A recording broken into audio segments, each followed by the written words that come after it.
setiap kita pasti pernah merasakan terluka, baik itu karena ucapan, sikap, ataupun perlakuan orang lain terhadap kita. Nah, kadang luka itu masih kita simpan bahkan setelah bertahun-tahun dari kejadian itu berlalu.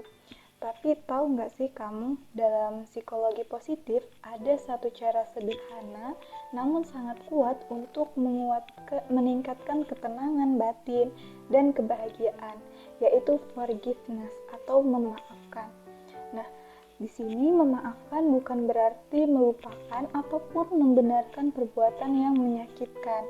Nah, memaafkan adalah proses sadar untuk melepaskan perasaan negatif seperti dendam, marah, dan benci agar hidup kita bisa lebih damai. Nah, menurut Robert Engels, seorang tokoh utama dalam teori forgiveness, memaafkan melibatkan 4 tahapan utama. Yang pertama itu menyadari rasa sakit, yang kedua memilih untuk memaafkan, yang ketiga membangun kembali cara pandang terhadap pelaku, dan yang terakhir itu menemukan makna positif dari pengalaman yang menyakitkan sebelumnya.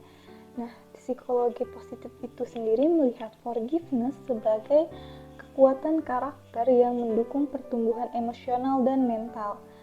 Nah, berbagai penelitian juga telah menunjukkan bahwa memaafkan itu bukan hanya membuat hati kita lebih ringan, tapi juga memberikan manfaat nyata bagi kesehatan. Sebuah studi dalam Journal of Health Psychology tahun 2020 menunjukkan bahwa orang yang memaafkan itu cenderung lebih memiliki tingkat stres yang lebih rendah loh teman-teman. Kemudian tekanan darah yang lebih stabil, serta kualitas tidur itu lebih baik. Nah, selain itu, memaafkan juga terbukti meningkatkan empati, kepuasan hidup, dan memperbaiki hubungan sosial.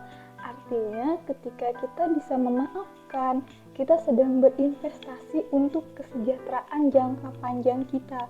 Bukan hanya untuk diri sendiri, tetapi juga untuk orang-orang yang berada di sekitar kita. Nah, di sini izinkan saya berbagi pengalaman pribadi saya. Jadi, dulu saya pernah merasa dikhianati oleh seseorang yang sangat saya percaya. Nah, rasanya itu sulit sekali menerima kenyataan, apalagi memaafkan. Namun setelah beberapa waktu, saya menyadari bahwa menyimpan amarah itu hanya memperpanjang luka. Saya di sini mulai menulis semua perasaan saya di sebuah buku harian yang saya buat. Nah, di sini tidak ada sensor, tidak ada yang saya tahan.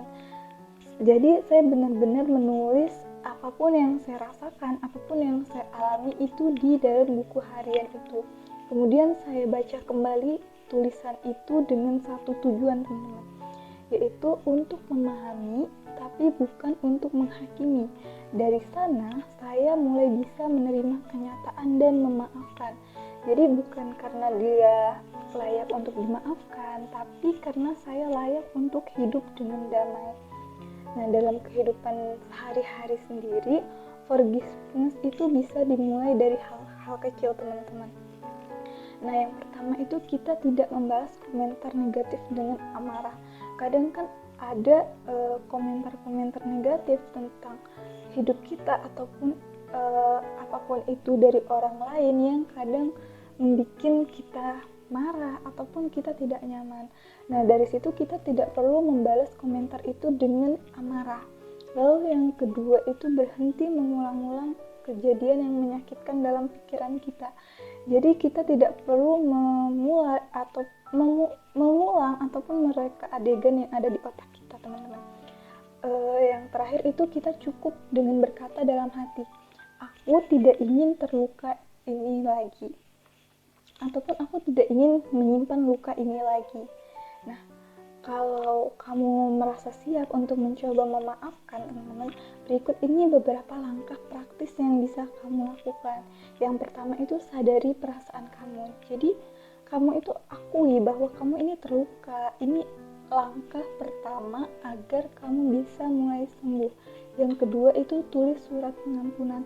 Nah, di sini kamu nggak perlu ngirim surat ini untuk si pelaku. Jadi kamu cukup tulis hanya untuk diri kamu sendiri sebagai bentuk peluapan emosi ataupun pelepasan emosi yang kamu rasakan.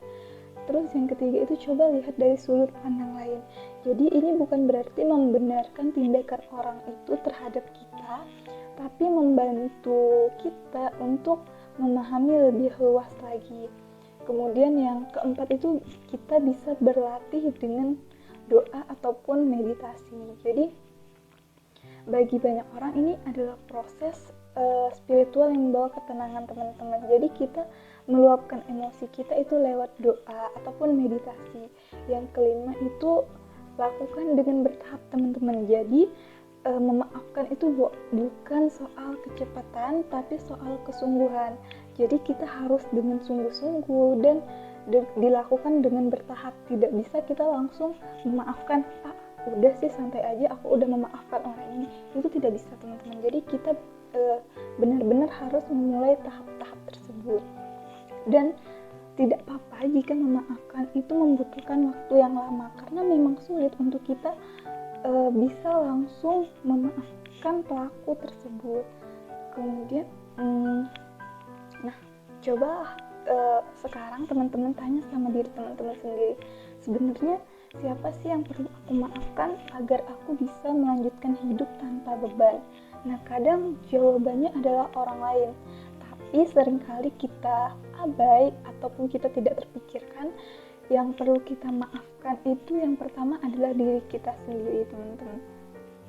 Nah, jadi forgiveness adalah hadiah yang diberikan kepada diri sendiri. Saat kita memaafkan, kita memilih untuk tidak lagi dikendalikan oleh luka masa lalu. Kita memilih untuk sembuh dan tumbuh.